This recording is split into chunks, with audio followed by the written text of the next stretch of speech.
नमस्कार, संवाद 365 देख रहे हैं आप। आपके साथ मैं रेणु प्रीति। उत्तराखंड बुलेटिन की शुरुआत करेंगे। सबसे पहले खबर उत्तराखंड के पूर्व सीएम हरीश रावत को लेकर। लंबे समय के बाद देहरादून पहुंचे हरीश रावत ने मीडिया से बात करते हुए ये साफ किया है कि 500 रुपए में सिलेंडर देने की बात सभी के लिए की गई है। उन्होंने कहा कि पूरा गणित लगाने के बाद ये फैसला लिया गया है। हरीश रावत ने कहा कि कुछ बारीकी सवालों पर बाद में ही विचार होगा, लेकिन केवल बीपीएल कार्ड धारकों को ही 500 में सिलेंडर देने की कोई बात नहीं की गई है। आपको बता दें कि नेता प्रतिपक्ष प्रीतम सिंह का एक बयान सामने आया था जिसमें वो कहते दिखे थे कि केवल बीपीएल कार्ड धारकों को ही 500 रुपए में सिलेंडर दिया जाएगा, जिस पर अब हरीश रावत की ये सफाई सामने आई है।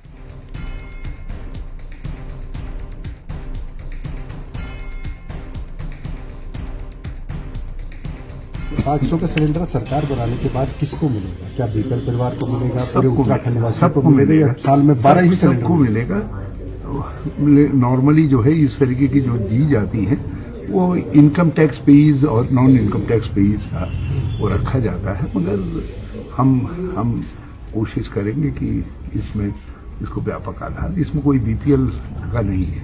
ये हमने सबके लिए कहा है और बड़ा गणित लगाने के बाद कितना पैसा आएगा, कितना देना पड़ेगा रखा है। तो टैक्स पेयर और नॉन टैक्स पेयर तो उसमें रखेंगे, सब अंतर रखेंगे। मान लीजिए कि नहीं, नॉर्मली पूरे देश भर में ये प्रक्रिया है, क्योंकि केंद्र सरकार के वित्तीय प्रावधानों को भी देखना पड़ता है ना कि कल राज्य के रूप में हम जब अपना दस्तावेज लेकर के पहुंचे तो हमसे ये सवाल न किया जाए, तो हम देखेंगे इसकी क्या फॉलो आउट हो सकते हैं, मगर हमने सार्वभौम तरीके से ही इस बात को कहा। तो जिस तरह जो सब्सिडी लोग नहीं ले रहे हैं, यानी कि उनको इस्तेमाल करना। अब ये बारीकी के प्रश्न हैं, इन पर बाद में विचार करेंगे, बाद में विचार करेंगे, मगर मोटे तौर पर हमने सार्वभौम सबके लिए ही इसको कहा है। वहीं हरीश रावत ने मीडिया से बात करते हुए ईवीएम से छेड़छाड़ के सवाल पर यह कहा कि ईवीएम में गड़बड़ी की बातें उत्तर प्रदेश से सामने आई हैं, इसलिए हमने और प्रदेश अध्यक्ष गणेश गोदियाल ने यहां भी सभी को सतर्क रहने को कहा है। हरीश रावत ने कहा कि बीजेपी की उत्तर प्रदेश और उत्तराखंड में कड़ी शिकस्त होने वाली है और बीजेपी हार को कबूल करने वाली नहीं है। ऐसे में लोगों द्वारा ये अंदेशा भी जताया जा रहा है कि कोई गड़बड़ी हो सकती है।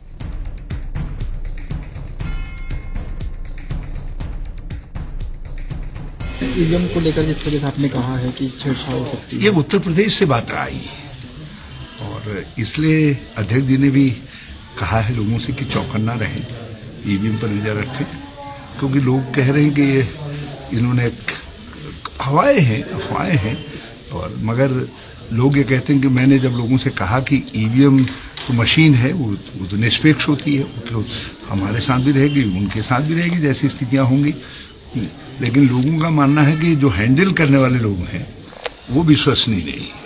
मतलब भाजपा लोगों का मानना है कि जब हार रही है उत्तर प्रदेश में तो यूं ही हार को कबूल नहीं करेगी। उत्तराखंड में आपको अंदेशा है? जो उत्तर प्रदेश में है तो अंदेशा है। जो इस तरीके की डकैती डालने वाले लोग हैं वो कोई राज्य की बाउंड्री थोड़ी देखते हैं, वो तो जहां माल मिलेगा वहां हाथ डाल देंगे। अपनी लजीज पार्टियों के लिए मशहूर पूर्व सीएम हरीश रावत ने एक बार फिर पार्टी दी है और इस बार ये पार्टी रही है नींबू माल्टा के नाम। पार्टी का शुभारंभ पूर्व कैबिनेट मंत्री दिनेश अग्रवाल ने किया। इस दौरान हरीश रावत के साथ सेल्फी लेने वालों की होड़ भी मची रही। मतदान के बाद हुई इस नींबू माल्टा पार्टी में कांग्रेस नेताओं ने एकजुटता का भी परिचय दिया। पार्टी में नेता प्रतिपक्ष प्रीतम सिंह के साथ ही मसूरी से पार्टी प्रत्याशी गोदावरी थापली, केदारनाथ के विधायक और प्रत्याशी मनोज रावत, कांग्रेस महामंत्री मथुरा दत्त जोशी भी मौजूद रहे। पार्टी के आखिर में पहुंचे नेता प्रतिपक्ष प्रीतम सिंह ने हरीश रावत को चुनाव की बधाई दी है। इस दौरान हरीश रावत ने भी प्रीतम सिंह का मुंह मीठा करवाया। हरदा पहले भी कई बार इस तरह की पार्टियों को लेकर सुर्खियां बटोरते रहते हैं।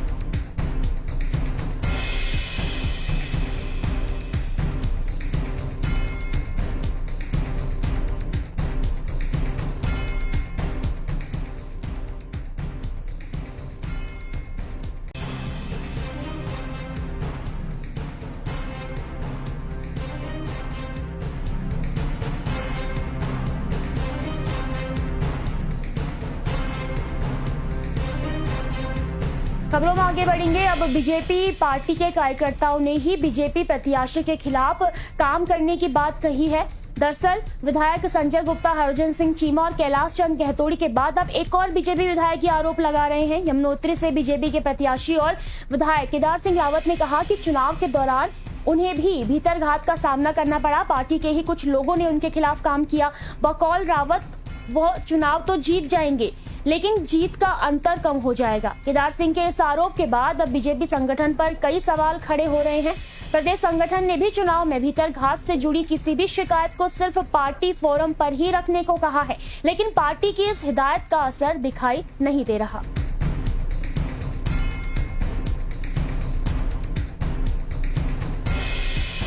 निश्चित रूप से कुछ कमियां भी रह जाती हैं, लेकिन मुझे पूरा विश्वास है कि माननीय प्रधानमंत्री मोदी जी के नेतृत्व में, माननीय मुख्यमंत्री धामी जी के नेतृत्व में भारतीय जनता पार्टी की सरकार ने जो कार्य किए हैं आम जन के लिए और विकास के कार्य जो किए हैं, सड़क, शिक्षा, स्वास्थ्य, बिजली, पानी को लेकर के, उससे यमुनोत्री की जनता का आशीर्वाद मुझे जरूर मिलेगा, ऐसा मुझे पूरा विश्वास है। और हाँ, कुछ लोगों ने हो सकता है कि निष्क्रियता दिखाई हो, लेकिन वो ज्यादा उसका कोई असर नहीं होने वाला है। इस संबंध में तो जो पार्टी संगठन है वो स्वयं समीक्षा कर रहे हैं और वो देखेंगे कि वो किस तरह से समीक्षा करते हैं।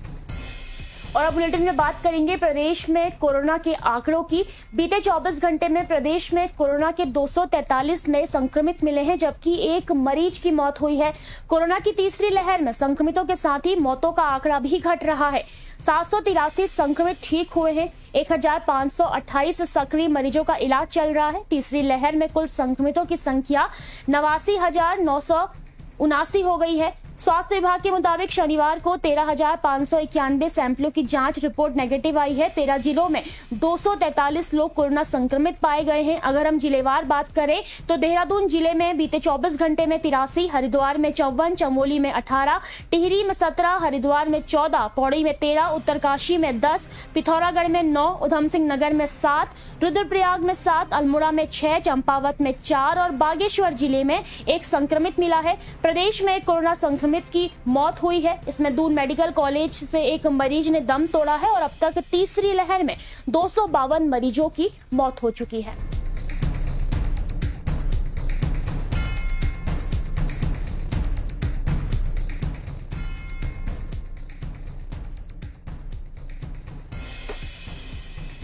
खबरों में आगे बढ़ेंगे। खबर उधम सिंह नगर जिले के बाजपुर विधानसभा से, जहां प्रदेश के कांग्रेस नेता प्रतिपक्ष प्रीतम सिंह पहुंचे हैं और उन्होंने वहां पहुंचकर कांग्रेस की सरकार बनने का दावा किया है। उन्होंने कहा कि भाजपा हार रही है और प्रदेश में कांग्रेस 45 सीट जीत रही है। तो वहीं मुख्यमंत्री के चेहरे को लेकर प्रीतम सिंह ने कहा कि राष्ट्रीय नेतृत्व इस बात को तय करेगा।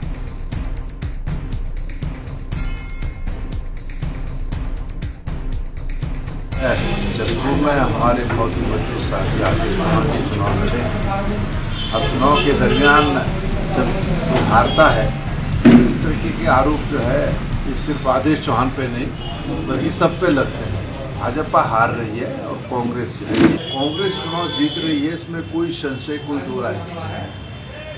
2022 के इस चुनाव में हमारे राष्ट्रीय नेतृत्व में, सामूहिक नेतृत्व में हमको चुनाव लड़ाने की बात कही और हम सामूहिक नेतृत्व में चुनाव लड़े हैं और जब 10 तारीख को रिजल्ट आएगा तो हम सरकार बनाने जाएंगे। और वहां भारतीय यूनियन किसान के राष्ट्रीय प्रवक्ता राकेश टिकैत हरिद्वार पहुंचे हैं, जहां उन्होंने उत्तराखंड में किसानों की बातों को लेकर चर्चा की। उन्होंने कहा कि पहाड़ का जो किसान है उसको जंगली जानवरों से भी नुकसान होता है, पानी का प्रबंध भी नहीं है, फसलें यहाँ भी कम रेट पर बेचनी पड़ती हैं। ऐसे में अगली सरकार को नेशनल पॉलिसी बनानी चाहिए और उसमें 10 से 12 एजेंडे भी किसानों के लिए होने चाहिए।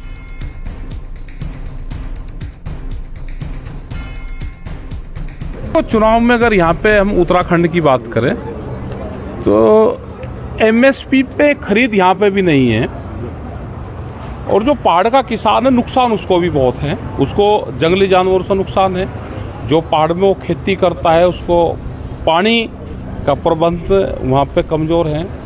फसलें वो भी कम रेट में बेचता है और जब तक वो मंडी में आता है तो रेट उसका जो किराया है वो उसका बढ़ता है। तो हमने कहा कि सरकारों को कि खास करके हिल स्टेट में उनको आप ट्रांसपोर्ट सब्सिडी आप दो, खेत से मंडी तक व्यवस्था सरकार करवाए। अगर उसकी मंडी दिल्ली की है, देहरादून की है या हरिद्वार कहीं की भी है तो मंडी की जिम्मेदारी सरकारों की है, तो उससे यहाँ के किसान को फ़ायदा हो सकता है। और चुनाव में तो लोग, और ख़ास करके जो यहाँ का इतिहास रहा है, वो पलट करता है। वो देखता है कि भाई सरकार में कुछ नहीं मिला, हो सकता है अगली में मिल जाए, अगली में कुछ नहीं मिला, हो सकता है उसमें मिल जाए। एक नेशनल पॉलिसी एक बन जाए 25 साल की, और उसमें 10 से 12 एजेंडे आप तय कर लो।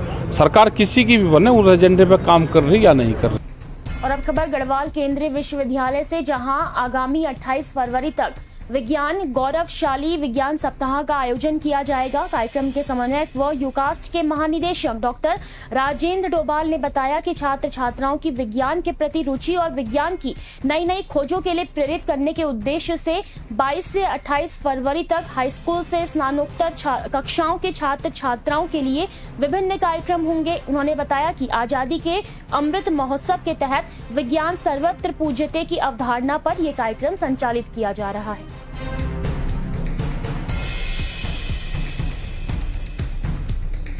22 तारीख से और 28 तारीख तक का जो प्रोग्राम है, उसमें मेन थीम ये है कि विज्ञान सर्वत्र पूज्यते, यानी कि ये भारत सरकार का जो कल्चर डिपार्टमेंट है और एडवाइजरी साइंस सलाहकार का ऑफिसर, अन्य भी जो ऑफिसर हैं उत्तराखंड राज्य विज्ञान एवं प्रौद्योगिकी परिषद से ये कार्यक्रम किया जा रहा है। इसमें विभिन्न स्कूलों के जो स्टूडेंट्स हैं, कॉलेजेस के हैं, यूनिवर्सिटीज़ के हैं, स्टेक होल्डर्स हैं, उन सब लोगों को हम लोगों ने आमंत्रित किया है। और उसमें 22 से लेके 28 तक एक सीरीज जाएगी, लेक्चर सीरीज हम देंगे। उसमें हमारे वैज्ञानिक आएंगे, उसमें जो हमारी फैकल्टीज़ में जहाँ जो प्रोफेसर्स हैं जिनका जो शोध होगा, उससे उस थीम के अकॉर्डिंग जो हमको मिनिस्ट्री ऑफ कल्चर से मिली, उस थीम पे बेस करके हम स्टूडेंट को एक सरल भाषा में उनको बताने का प्रयास करेंगे, ताकि बच्चों के अंदर एक साइंटिफिक टेम्परामेंट डेवलप हो। देखिए, ये जो कार्यक्रम है उत्तराखंड के 3 जिलों में 22 से 28 तक विज्ञानोत्सव मनाया जा रहा है, और ये 3 जिलों में होगा, देहरादून, हरिद्वार और पौड़ी में श्रीनगर, जहाँ पर हम हैं। और इसमें भारत सरकार का जो संस्कृति मंत्रालय है और जो भारत का सरकार का विज्ञान एवं प्रौद्योगिकी विभाग है और state science and technology councils जो है, ये मिलकर इस कार्यक्रम को कर रही हैं। आज़ादी का अमृत महोत्सव है, उसी के तारतम्य में इसको मनाया जा रहा है, और इसका मुख्य उद्देश्य साइंटिफिक टेम्पर और बच्चों के अंदर विज्ञान के प्रति जागरूकता पैदा करना है। खबरों में आगे बढ़ेंगे। खबर बागेश्वर जिले से, जहां से दुंगा पाटली के ग्रामीण लंबे समय से नदी में डाले जा रहे मलबे से हो रहे प्रदूषण की शिकायत कर रहे थे। ग्रामीणों की शिकायत पर खनन विभाग और राजस्व उप निरीक्षक टीम ने दुंगा पाटली में चल रही एक खान का निरीक्षण किया, जिसमें कई सारी कमियां पाई गई हैं। कौशल्या नदी में मलबा पाया तो गया और कई स्थान पर खान क्षेत्र से बाहर खनन करना भी पाया गया है। तो वहीं जांच दल समक्ष ग्रामीणों व खान मालिक के बीच अब समझौता हुआ कि नदी में डाला गया मलबा हटाया जाएगा और शाम के बाद जेसीबी नहीं चलाई जाएगी। तो वहीं प्रभारी तहसीलदार ने बताया है कि वो जांच रिपोर्ट को उच्च अधिकारियों को सौंपेंगे, इसके बाद ही नियमानुसार उनके स्तर से ही कार्रवाई हो पाएगी।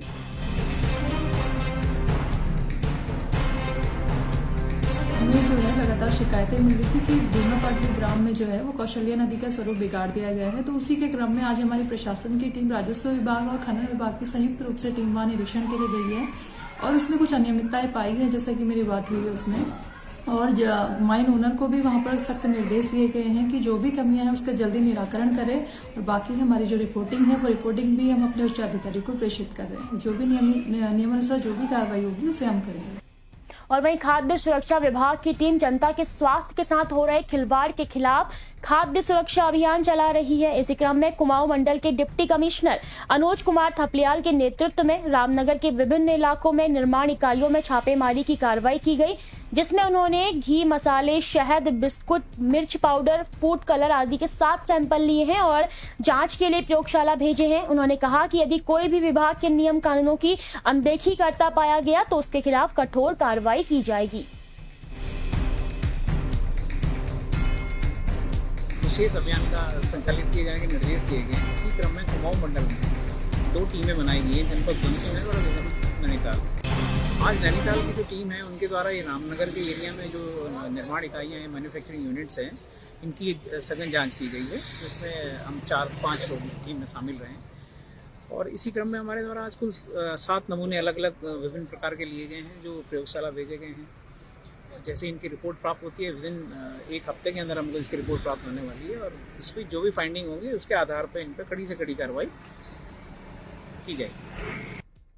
प्रदेश के 4 जिलों में बीती 16 फरवरी से चलाए जा रहे खाद्य सुरक्षा अभियान के तहत बीते शनिवार को खाद्य सुरक्षा विभाग की टीम ने काशीपुर पहुंचकर विभिन्न जगहों से 5 सैंपल लिए हैं, जिन्हें परीक्षण हेतु प्रयोगशाला भेज दिया गया है। विभाग का यह अभियान आगामी 22 फरवरी तक जारी रहेगा। जिला खाद्य सुरक्षा अधिकारी ललित मोहन पांडे ने बताया कि खाद्य पदार्थों की गुणवत्ता को बनाए रखने के लिए विभाग की ओर से इस तरह के अभियान समय समय पर चलाए जाते हैं। विशेषकर अभियान चलाया गया है, तो उसी के तहत हमारे ज़िले में 6 दिन का अभियान है, जिसके तहत आज चौथा दिन है। हम काशीपुर आए हुए हैं। काशीपुर में काकू डेयरी प्रोडक्ट है, महावीर तेल पिराई है, और इसके बाद इसमें सामने जो डेयरी है, यहाँ पर आए हुए हैं। ये तारीख 21 तारीख तक जारी रहेगी। विशेष अभियान है जो प्रदेश के 4 जिलों में चलाया जा रहा है, और हमारे ज़िले में अन्य जिलों से जिला स्तर के अधिकारी आए हैं जो इस टीम में शामिल है। खबरों में आगे बढ़ेंगे। खबर रामनगर से, जहां पुलिस को नशे के कारोबारियों के खिलाफ बड़ी सफलता हाथ लगी है। हल्द्वानी क्षेत्र में पुलिस ने 2 स्मैक तस्कर को 128 ग्राम स्मैक के साथ देर रात पकड़ा। पकड़े गए स्मैक की कीमत लगभग 5 लाख रुपए आंकी जा रही है। तो वहीं क्षेत्राधिकारी ने बताया कि आरोपी से पूछताछ की जा रही है कि ये माल उन्होंने किससे खरीदा है और किसको बेचने वो जा रहे थे। हमारे द्वारा लगातार स्मैक के विरुद्ध एक अभियान चलाया जा रहा है, और इसी अभियान के दौरान प्राप्त सूचना के अनुसार 2 लड़कों को कल रात्रि पर मोटरसाइकिल समेत रोका गया, जिनके पास से 128 ग्राम स्मैक मिली है, और दोनों जसपुर के रहने वाले। एक का नाम अनस है, दूसरे का नाम परवेज है, और ये जसपुर से माल लेके आ रहे थे, यहाँ देने जा रहे हैं। इसके संबंध में इनसे पूछताछ की जा रही है और इनके विरुद्ध आवश्यक कार्रवाई की जाएगी। करीब करीब इसकी लोकल स्तर पर इसकी 4 या 5 लाख रुपए कीमत है, लेकिन अंतर्राष्ट्रीय बाजार पर इसकी करीब 10-12 लाख की कीमत होगी। प्रदेश में ठगी का कारोबार भी लगातार फलता फूलता दिखाई दे रहा है। इसी कड़ी में एक जागरूक करने वाली खबर हम आपको बता दें। रामनगर के कुछ लोगों को एक ऐप www.bbtworld.com पर पैसा इन्वेस्ट करना भारी पड़ा है, और युवाओं के साथ 17 लाख की ठगी हुई है। जानकारी देते हुए पीड़ित सैयद रियाज अहमद ने बताया कि www.bbtworld.com एक ऐप है जो उन्होंने व्हाट्सएप और फेसबुक के माध्यम से सोशल मीडिया पर फ्लैश होते हुए दिखाई दिया, जिसमें पैसे शेयर मार्केट में लगाकर पैसे दुगने करने की बात कही जा रही थी, जिसमें उनके द्वारा पैसा कमाने के लालच देकर साइबर ठगों ने आधा दर्जन से ज्यादा लोगों से 17 लाख रुपए की ठगी कर ली है। वहीं उन्होंने रामनगर कोतवाली में तहरीर देकर अज्ञात ठगों के खिलाफ मुकदमा दर्ज कराकर रकम को वापस दिलाने की पुलिस से मांग की है। देखिए, एक ऐप क्रिएट किया गया। उस ऐप क्रिएट करने के बाद कुछ लोगों को उसमें जोड़ा गया और उनमें पैसे लगाए गए। पैसे लगाने के बाद उनको कुछ दिनों तक उसका रिटर्न दिया गया, जिसके बाद उनके द्वारा काफी सारे उसमें पैसे लगाने के उपरांत अब उनके द्वारा वो ऐप बंद कर दिया गया और पैसे भी नहीं लौटाए जा रहे हैं, और संपर्क नंबर भी बंद कर दिए गए, जिसके संबंध में थाने पर एक FIR पंजीकृत की गई है। FIR पंजीकृत होने के बाद विवेचना की जा रही है, जिसमें करीब 17 लाख रुपए की इनसे ठगी की गई। मेरा नाम सैयद रियाज हुसैन है, और हम लोग मिलकर के दोस्तों वगैरह ने हमने सबने मिलकर के 17 लाख रुपए इन्वेस्ट किए थे bbtworld.com जो ऑनलाइन पोर्टल है। लेकिन अभी तक हमारा कोई भी रुपया रिफंड नहीं आया। किसी का कुछ रुपया आ गया है, किसी का कुछ भी नहीं आया है। और उसमें हम लोग अभी यहाँ पर थाने के अक्टूबर से चक्कर काट रहे हैं। अक्टूबर में हमने तहरीर दे दी थी फर्स्ट वीक में ही। अभी तक हमारा कोई भी यहाँ से कार्रवाई नहीं हुई है जिस पे हम कह सकें संतुष्टि हम जता सकें। यहाँ SOG में भी इसके सारे ट्रेसमेंट वगैरह डॉक्यूमेंट सब कुछ पहुँचा चुके हैं। उधर बाजपुर में एक युवक ने अंग्रेजी शराब की दुकान के गल्ले में रखी लाखों की नकदी व ATM कार्ड चोरी कर लिया, जिसके बाद युवक मौके से फरार हो गया। वहीं दुकान स्वामी महिला ने कोतवाली में तहरीर देकर पुलिस से कार्यवाही की मांग की है। तो वहीं महिला की तहरीर पर पुलिस ने युवक के खिलाफ मुकदमा दर्ज कर युवक की तलाश शुरू कर दी है। जानकारी के अनुसार चोर शराब की दुकान के समीप स्थित कैंटीन में बीते कुछ दिन से काम कर रहा था। वाइन शॉप से एक चोरी की तहरीर प्राप्त हुई है। इसमें वादी के द्वारा ये बताया गया है कि उनकी दुकान पर 3-4 दिन से एक नए कर्मचारी को उन्होंने रखा था और उसके बाद सुबह के वक्त वो कर्मचारी भी गायब है और उनके गले से लगभग 1 लाख रुपए 30,000 रुपये की नकदी गायब है। तो अभी उसमें हम लोगों ने सीसीटीवी फुटेज खंगाली है, लेकिन घटना के वक्त की सीसीटीवी फुटेज नहीं प्राप्त हुई है। उस वक्त सीसीटीवी बंद किया गया है। तो संभवतः जो भी इसमें लोग इन्वॉल्व हैं उनको हम लोग चेक करा रहे हैं। एक टीम हमारी उसी नए कर्मचारी के घर की तरफ रवाना हुई है। वर्तमान में हम लोग दिखवा रहे हैं इसमें कि अन्य सीसीटीवी कैमरे और उसके और पड़ताल की जा रही है। मुकदमा दर्ज कर लिया गया है। खबर लालकुआ से, जहां सुभाष नगर चेक पोस्ट के पास ट्रेन की चपेट में आने से एक नर हाथी की मौत हो गई है, जिससे वन विभाग में हड़कंप मचा हुआ है। जानकारी के अनुसार जंगल से खाने की तलाश में आए हाथी की ट्रेन की चपेट में आने से दर्दनाक मौत हुई है। हाथियों की मौत का ये कोई पहला मामला नहीं है। इससे पहले भी हाथी की मौत के मामले सामने आते रहते हैं, लेकिन वन विभाग मूक रहकर लापरवाह बना रहता है।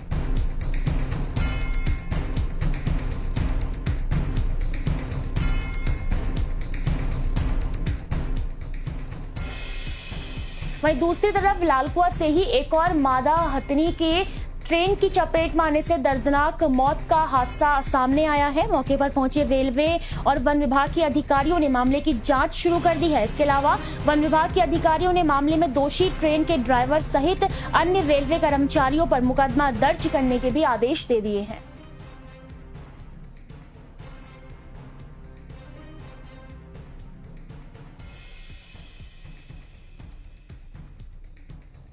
सुबह की घटना है, कोई 4:30 बजे की जो बताया गया है घटना है, जिसमें एक मालगाड़ी थी और इनके अधिकारियों के अकॉर्डिंग जो है वो लगभग 35 से 40 किलोमीटर पर आवर की स्पीड से चल रही थी। तो एक फीमेल जो हाथी है, जिसकी उम्र लगभग 35 से 40 साल की अभी बताई जा रही है वेटनेरियंस द्वारा, तो ये हादसे में जो है इसकी डेथ हो गई है। ऑलरेडी लास्ट ईयर भी जो है इस एरिया में कॉरिडोर क्षेत्र में बेसिकली इससे नीचे जो है कॉरिडोर क्षेत्र को बताया जा रहा है अभी, तो इस एरिया में जो है इन्होंने 30 किलोमीटर पर आवर की स्पीड से जो है पिछली बार जो स्पीड है उसको निर्धारित किया गया था और इनका कोई ऑटोमेटिक सिस्टम रहता है जिसमें ये 30 किलोमीटर पे जो है पर आवर की स्पीड पे अपने ट्रेन को जो है वो उसकी स्पीड रख सकते हैं। पर चूँकि ये थोड़ा ऊपर वाला एरिया है तो इसमें भी लगभग पत्राचार हुए हैं वन विभाग द्वारा भी कि लगभग 35 से 40 या 30 से 35 के बीच में जो है स्पीड में ट्रेन को रखा जाए। और अब खबर चमोली जिले के पोखरी विकास खंड से, जहां मिनी स्टेडियम में आज से क्रिकेट मैच का शुभारंभ हो गया है। इस क्रिकेट मैच में अभी तक 16 टीमों ने प्रतिभाग किया है। तो वहीं आज पहले मैच में चमशील ने देवस्थान को हराया, तो वहीं दूसरे मैच में तोड़जी ने व्यापार संघ पोखरी को 50 रन से हराया है। इस मैच को लेकर दर्शकों में भी खूब उत्साह देखने को मिल रहा है। हमने टूर्नामेंट चालू किया था और हमारे एक उद्देश्य है कि यहाँ पे जो बच्चे हैं छोटे छोटे और यहाँ के युवा हैं जी, अच्छा खेलें और बाहर खेलें जी।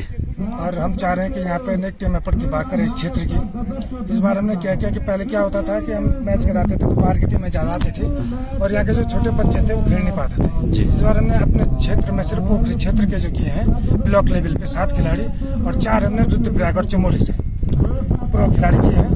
तो हम चाह रहे हैं कि यहाँ पे ज्यादा से ज्यादा टीम आए इस क्षेत्र की और ये टूर्नामेंट भव्य हो और हमारा प्रयास पर रहेगी कि भव्य टूर्नामेंट जारी हो और कोशिश रहेगी हमारी कि यह टूर्नामेंट हम अपने चुनाव के बाद तक, जब 10 तारीख रिजल्ट आए, हम चाह रहे हैं कि हमारे जो नए विधायक बने वो इस टूर्नामेंट की ट्रॉफी उस जो यहाँ मैच जीतेगी उसको उनके हाथों से हम वो ट्रॉफी दिलवाए।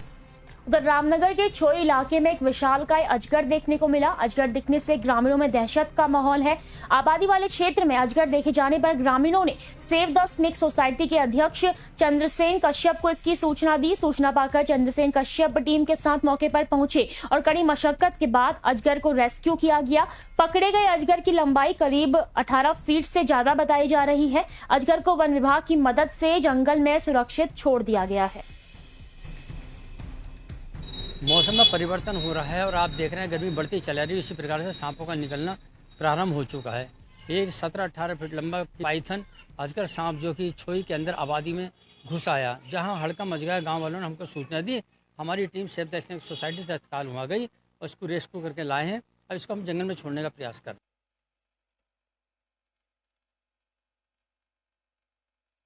और फिलहाल उत्तराखंड की खास खबरों में बस इतना ही। मुझे दीजिए इजाजत। आप बने रहिए संवाद 365 के साथ। नमस्कार।